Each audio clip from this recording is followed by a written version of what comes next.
Je veux simplement rappeler aujourd'hui que la filière canne, sucre, rhum, énergie est une filière absolument essentielle pour la Réunion, pour l'économie réunionnaise. Et les planteurs, avec l'ensemble des industriels, ont fait la démonstration tout au long de ces dernières années que c'était effectivement une vraie plus-value pour le territoire et pour la Réunion.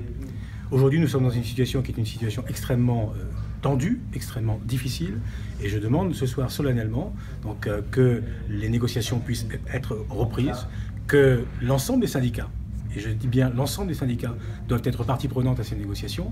Et troisième aspect, il faut impérativement qu'il y ait une vraie transparence aujourd'hui, parce que nous nous sommes battus, je me suis battu en tant que président de région, pour obtenir effectivement que la filière dans son ensemble soit accompagnée au niveau de l'Europe, au niveau de l'État, comme d'autres l'ont fait au niveau local. Il me paraît tout à fait juste et normal aujourd'hui que l'ensemble de la filière puisse effectivement bénéficier de cela. Il faut que les planteurs puissent avancer dans un rythme qui soit un rythme d'équité dans le cadre de leur travail et de leur... Vous dites qu'il n'y a pas assez de transparence. Je dis aujourd'hui qu'il faut une transparence, et une vraie transparence dans la mise en œuvre effectivement de ces négociations pour que tout le monde s'y retrouve et qu'il n'y ait pas de non-dit.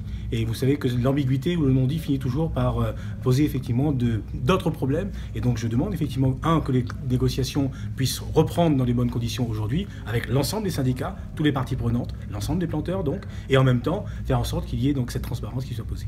Puisque aujourd'hui ce qu'on se rend compte, c'est qu'il y a beaucoup de bonne volonté autour des planteurs, mais malheureusement cet industriel il ne veut entendre personne, il ne veut entendre ni l'État, ni les élus, ni les planteurs. Donc est-ce qu'à un moment il se rendra compte qu'il est isolé et qu'il faudra qu'il vienne autour de la table et qu'effectivement, comme le président de région vient de le dire, il faut dans l'urgence trouver une solution à ce conflit.